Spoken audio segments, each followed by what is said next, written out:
20ရက်နေ့လူ9000ကျွေးမွေးခြင်းရှင်လုကာခရစ်ဝင်ကျမ်းအခန်းကြီး9အခန်းငယ်17မှ19အထိ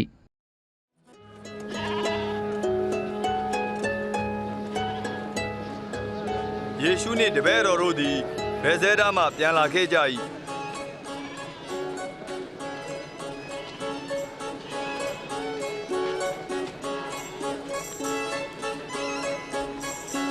လူအုပ်ကြီးသည်သိရှိသောအခါသူတို့နောက်သို့လိုက်ကြ၏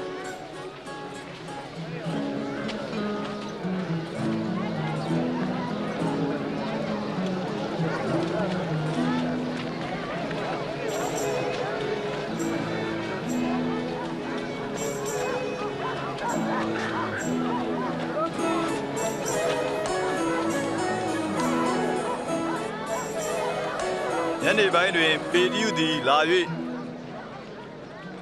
သခင်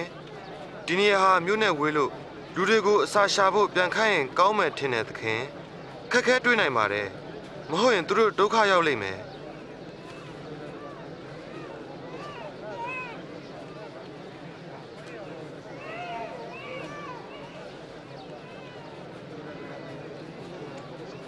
သူတို့စားဖို့မင်းတို့ရှာပေးရမယ်ကျမတို့မှာရှိတာကတော့မုံ9လုံးနဲ့9နှစ်ကောင်ပဲ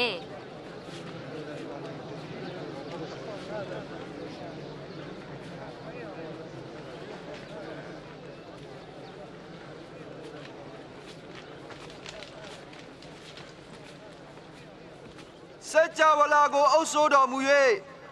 လူသားတို့အားစားစရာများကိုပေးတော်မူသောဖေယ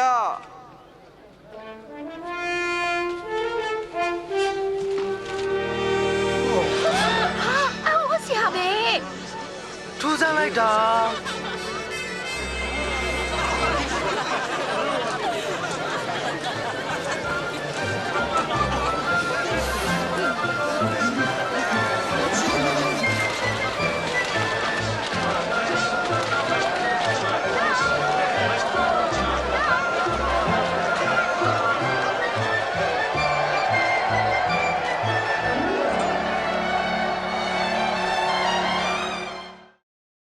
နံပါတ်